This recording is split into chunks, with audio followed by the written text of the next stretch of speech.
closet. I was about to move. We're going to move this ring light a little bit. I was going to move into, much better, you can see my face. I was going to move into the booth. We actually got it built last weekend. But before the weekend started, I realized that the wall that had been fixed, it got fixed like up to a corner. On the other side of the corner, it rained and that side got wet. And then it also got wet into the fixed part of the wall.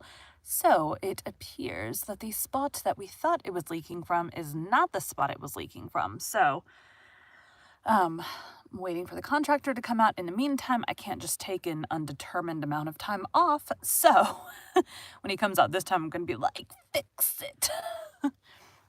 At this point, I'm at the point I'm like, I'd rather pay more now and make sure it's definitely fixed than do these like little tiny fixes and hope that that was it. Because I would like to be in that booth at some point. I'm supposed to start narrating a longer audiobook like next Wednesday or Thursday. And I would like to be in the new booth for that because it's going to take me like 2.5 weeks to do, and I'd rather not have to spend another 2.5 weeks in here, but I can only do what I can do. Today we'll be continuing The Adventures of Tom Sawyer by Mark Twain. Chapter 27. The adventure of the day mightily tormented Tom's dreams that night. 4 times he had his hands on that rich treasure, and 4 times it wasted to nothingness in his fingers as sleep forsook him and wakefulness brought back the hard reality of his misfortune. As he lay, my voice cracked. We have a weird clicker thingy.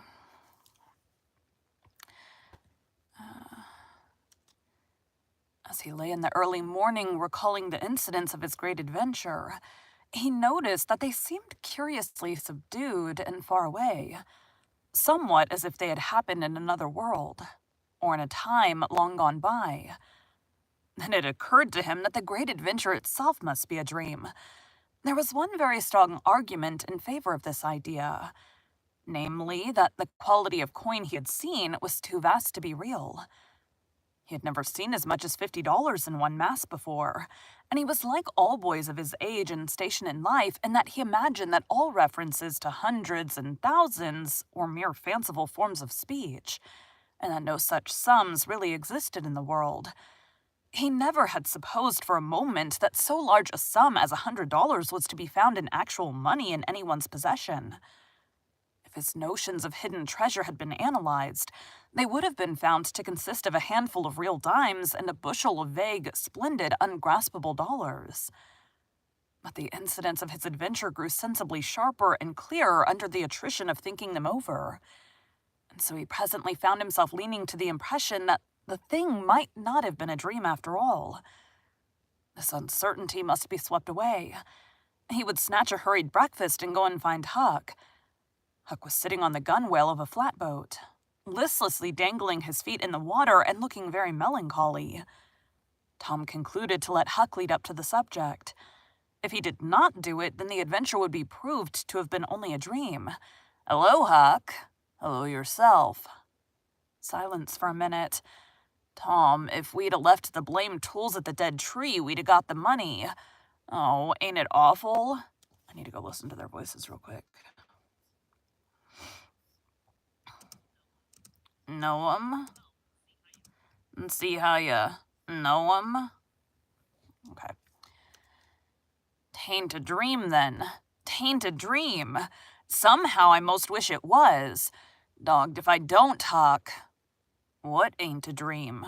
"Oh, that thing yesterday. I've been half thinking it was. Dream. If them stairs hadn't broke down, you'd 'a' seen how much dream it was." Excuse me. "I've had dreams enough all night with that patch-eyed Spanish devil going for me all through 'em, rot him."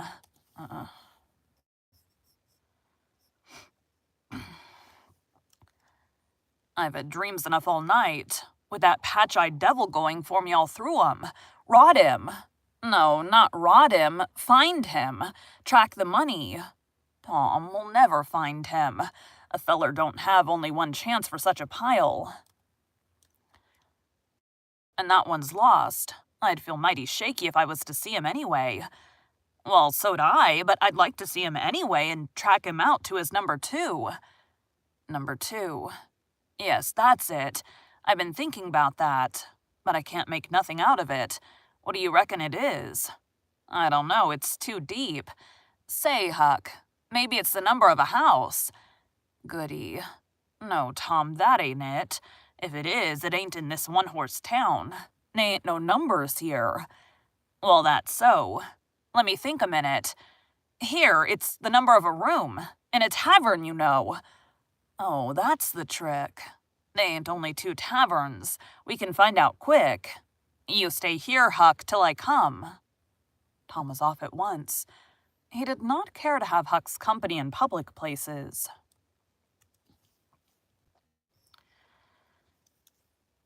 He was gone half an hour. He found that in the best tavern, no, 2 had long been occupied by a young lawyer. 2 had long been occupied by a young lawyer, and was still so occupied. In the less ostentatious house, number 2 is a mystery.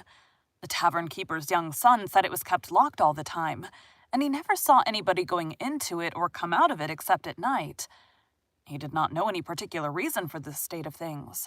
Had some little curiosity, but it was rather feeble. Had made the most of the mystery by entertaining himself with the idea that that room was haunted. Had noticed that there was a light in there the night before. That's what I found out, Huck. I reckon that's the very number 2 we're after. I reckon it is, Tom. Now what you going to do? Let me think. Tom thought a long time. Then he said, I'll tell you. The back door of that number 2 is the door that comes out into that little close alley behind the tavern and the old rattletrap of a brick store. Now you get hold of all the door keys you can find, and I'll nip all of Auntie's. And the first dark night we'll go there and try 'em. And mind you, keep a lookout for Joe, because he said he was going to drop into town and spy around once more for a chance to get his revenge. If you see him, you just follow him. And if you don't go to that number 2, that ain't the place.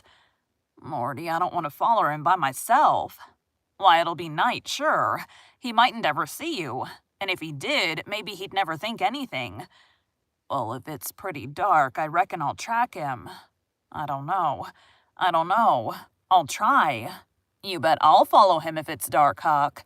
Why, he might have found out he couldn't get his revenge and be going right after that money. It's so, Tom, it's so. I'll follow him. I will, by jingoes. Now you're talking. Don't you ever weaken, Huck? Don't you ever weaken, Huck, and I won't. Don't you ever weaken, Huck, and I won't. Thank you for joining Bite at a Time Books today, while we read a bite of one of your favorite classics. Again, my name is Bree Carlile, and I hope you come back tomorrow for the next bite of the Adventures of Tom Sawyer. I was listening through some episodes I recorded last week, and one of them I said thank you for calling Bite at a Time Books, which is kind of funny. I had another one where I said thank you for come back tomorrow for Huckleberry Finn. So yeah, that's what I get for like not paying attention half the time. Anyways, thanks guys.